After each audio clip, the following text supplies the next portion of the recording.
আসসালামু আলাইকুম।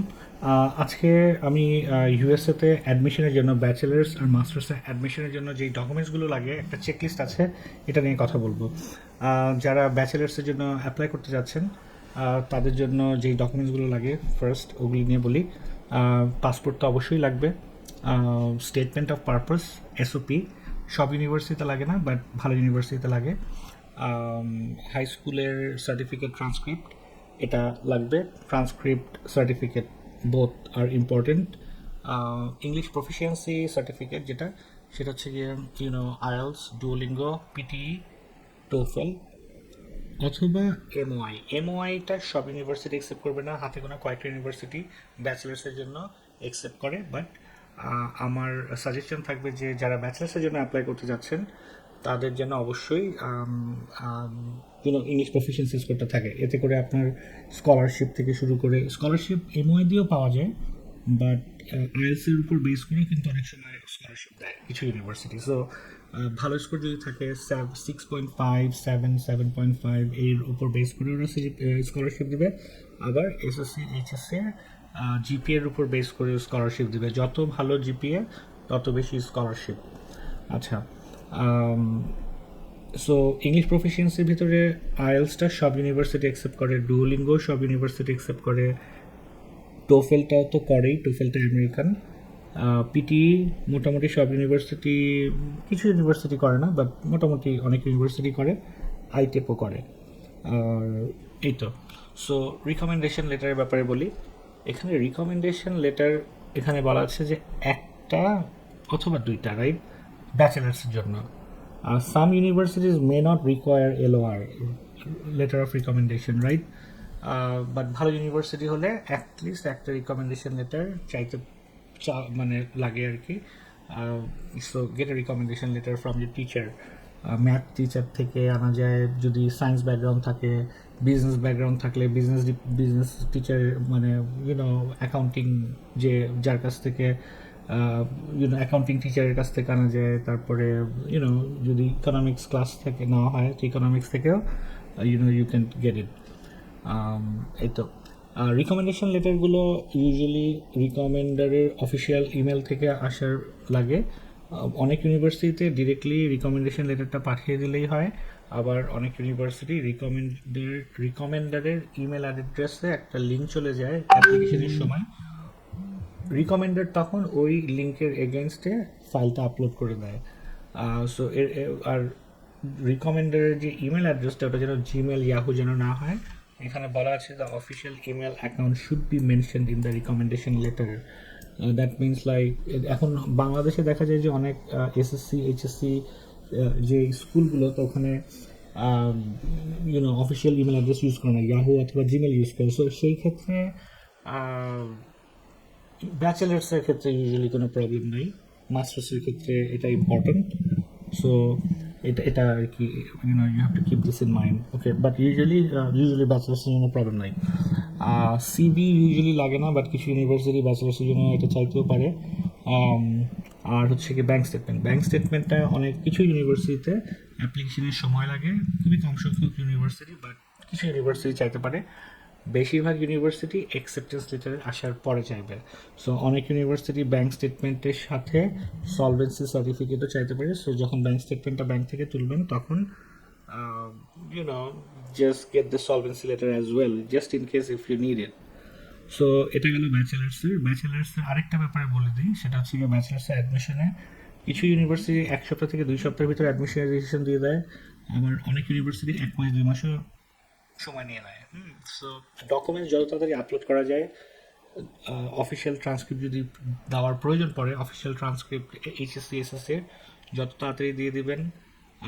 প্লাস যদি অফিসিয়াল ইংলিশ প্রফিসিয়েন্সি স্কোর ওরা যদি চায়, মানে অ্যাপ্লিকেশনের সাথে সাথে ওগুলি করে ফেলবেন, তাহলে অ্যাডমিশন ডিসিশনটা তাড়াতাড়ি চলে আসবে। আর যদি ওগুলি তো ডিলে হয়, ওরাও ডিলে করবে। সো বাট সব ইউনিভার্সিটিতে যে অফিসিয়াল আইএলস স্কোর, তারপরে অফিসিয়াল ট্রান্সক্রিপ্ট সার্টিফিকেট পাঠানো লাগে এরকম না, বাট ভালো ইউনিভার্সিটি হলে এগুলি লাগবে। ঠিক আছে, সো এটা গেল ব্যাচেলার্সের ব্যাপারে। এখন যারা মাস্টার্সের জন্য অ্যাপ্লাই করবেন তাদের পাসপোর্ট তো অবশ্যই লাগবে অ্যাপ্লিকেশনের সময়, এসওপিটা লাগবে। কিছু ইউনিভার্সিটি, লো গ্রেড ইউনিভার্সিটিতে ইউজুয়ালি এসওপি লাগে না। মাস্টার্সে অ্যাডমিশনের ক্ষেত্রে ব্যাচেলার্সের সার্টিফিকেট ট্রান্সক্রিপ্টটা অবশ্যই লাগবে, দুইটাই, certificate and transcript. Professional certificate হলেও হবে, যারা মেইন সার্টিফিকেট পান নাই প্রফেশনাল সার্টিফিকেট দিয়ে অ্যাপ্লাই করতে পারবেন। কিছু ইউনিভার্সিটি আছে যেগুলি প্রফেশনাল সার্টিফিকেট অ্যাকসেপ্ট করে না, মেইন সার্টিফিকেট চায়, বাট ওগুলির সংখ্যা খুবই কম। বাট প্রফেশনাল সার্টিফিকেট দিয়ে আপনি অ্যাপ্লাই করতে পারবেন, কোনো সমস্যা নেই। English proficiency certificate, IELTS, Duolingo, PTE, TOEFL, iTEP, এগুলি সবই অ্যাকসেপ্টেড। আইটেপ সব জায়গায় না, পিটি মোস্ট ইউনিভার্সিটিতে অ্যাকসেপ্ট করে, বাট আইটেপটা সিলেক্টেড ইউনিভার্সিটিতে অ্যাপ্লাই করে, মানে অ্যাকসেপ্ট করে। আর এমওআই দিয়ে অ্যাপ্লাই করা যায় মাস্টার্সে কিছু ইউনিভার্সিটিতে, হাতে কোনো 15-20টা ইউনিভার্সিটিতে। বাট যেই সাবজেক্টে আপনি পড়াশোনা করতে যাচ্ছেন মোস্ট লাইকলি পাওয়া যাবে, বাট অনেকে হয়তো স্পেসিফিক কোনো সাবজেক্ট, বায়োমেডিক্যাল ইঞ্জিনিয়ারিংয়ে পড়তে চাচ্ছেন, অথবা আরও কিছু প্রোগ্রাম আছে যেগুলি আর কি কমন না আর কি, ওগুলিতে একটু ডিফিকাল্ট হতে পারে। বাট যদি রেগুলার এমবিএ হোক অথবা কম্পিউটার সায়েন্স, অনেক ইলেকট্রিক্যাল ইঞ্জিনিয়ারিং, এগুলিতে এমওআই দিয়ে অ্যাপ্লাই করা যাবে। এটা গেল। তারপর হচ্ছে গিয়ে রিকমেন্ডেশন লেটার মাস্টার্সের জন্য ভালো ইউনিভার্সিটিতে 2টা থেকে 3টা লাগে, বেশিরভাগ ইউনিভার্সিটিতে 3টা লাগে। আর রিকমেন্ডারের কাছে ডিরেক্টলি রিকমেন্ডেশন লেটারটা আপলোড করার জন্য একটা লিঙ্ক চলে যাবে। ও রিকমেন্ডেশন লেটার যে লিখেছে তাকে আপলোড করতে হবে রিকমেন্ডেশন লেটারটা।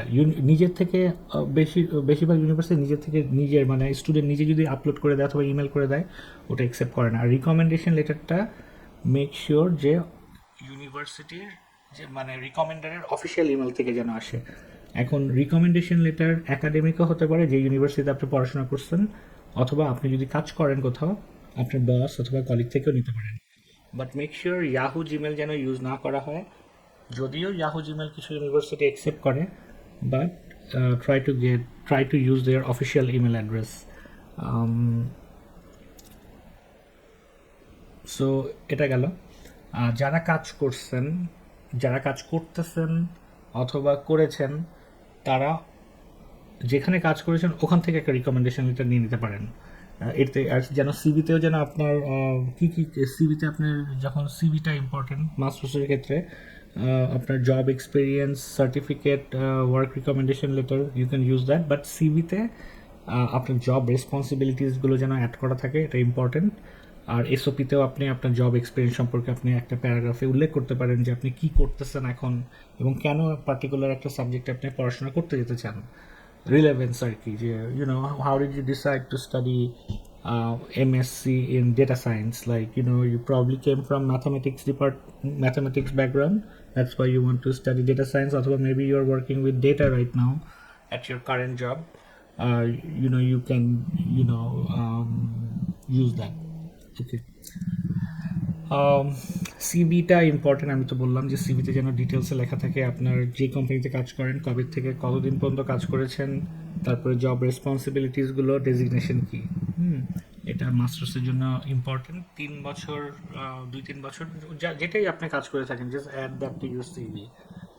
ব্যাঙ্ক স্টেটমেন্টের ব্যাপারে আপনি ওই যে কিছু ইউনিভার্সিটিতে অ্যাপ্লিকেশনের সময় ব্যাঙ্ক স্টেটমেন্ট লাগে, বেশিরভাগ ইউনিভার্সিটিতে অ্যাকসেপ্টেন্স লেটারের পরে লাগে।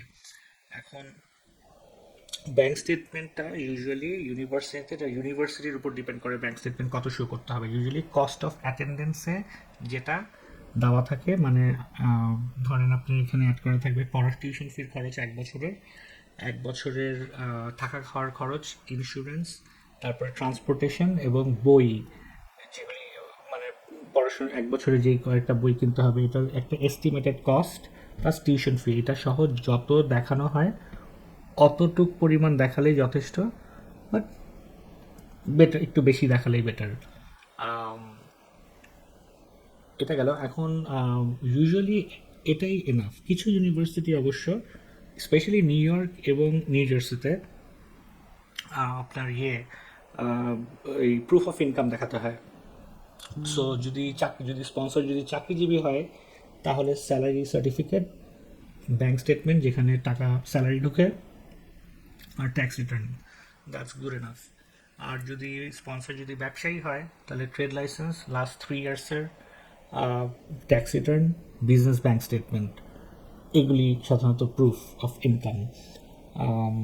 এই তো এখন যারা F2 ভিসার জন্য অ্যাপ্লাই করছেন, যাদের আর কি ডিপেন্ডেন্ট আছে আর কি, তাদের অবশ্যই পাসপোর্ট লাগবে। ডিপেন্ডেন্টের স্পাউস, হাজব্যান্ড ওয়াইফ, অথবা যদি ছেলে মেয়ে যদি থাকে তাদেরও পাসপোর্ট থাকতে হবে।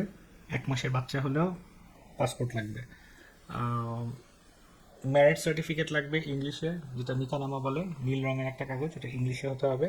এটা কাজী অফিস থেকেই তোলা যায় ইংলিশটা। ওটা মানে বাংলাটা ট্রান্সলেশন করেও দেওয়া যায়, but try to get the English version of your নিকানামা। আর ইন্টারভিউয়ের সময় ওয়েডিং ফটোগ্রাফস, লাইক বিয়ে যে করছেন এটার কিছু ছবি, তারপরে আপনারা বিয়ে ছাড়াও যদি একসাথে যেসব ছবি, কিছু 5-10টা ছবি সাথে রাখতে পারেন। এই তো।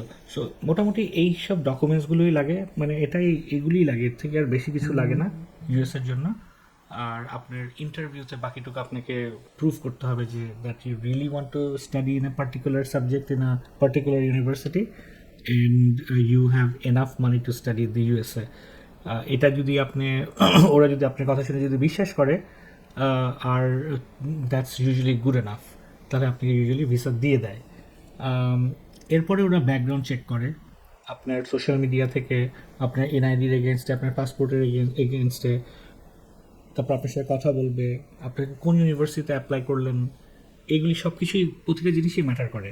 সব কিছুই লাকের উপর না, লাকেরও ব্যাপার থাকে।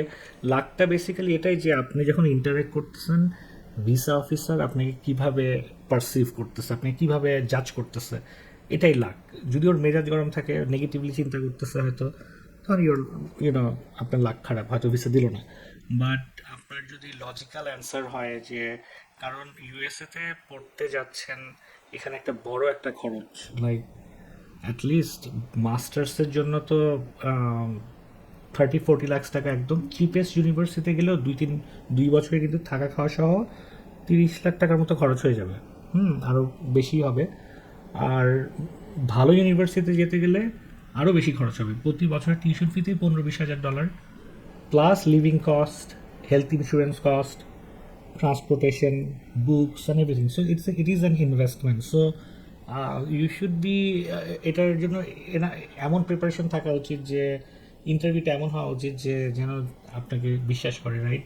কারণ আমরা অনেক সময় একটা ছোট ডিসিশন নিতেই অনেক চিন্তা করি। একটা টিভি কেনার সময় কোন ব্র্যান্ডের টিভি কিনবো, 50,000 টাকা দিয়ে ধরেন একটা টিভি কিনবো, তাতেই দেখা যায় যে আমরা এলজির শোরুমে গেলাম, অথবা স্যামসাংয়ের শোরুমে গেলাম, সোনিতে গেলাম, তারপরে আমরা কম্পেয়ার করে একটা টিভি কিনি, রাইট? সো ইউনিভার্সিটি সিলেকশনের ক্ষেত্রেও এরকমই হওয়া উচিত।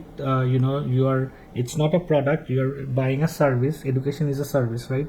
সো এটা আপনি যতগুলো আপনি ধরেন মাল্টিপল ইউনিভার্সিটিতে অ্যাপ্লাই করছেন, সব ইউনিভার্সিটিগুলোই ভালো করে দেখবেন, প্রোগ্রাম, কারিকুলাম সব কিছু দেখে তারপরে আপনি আলটিমেটলি ডিসাইড করবেন যে আমি এই ইউনিভার্সিটিতে যাব এই কারণে।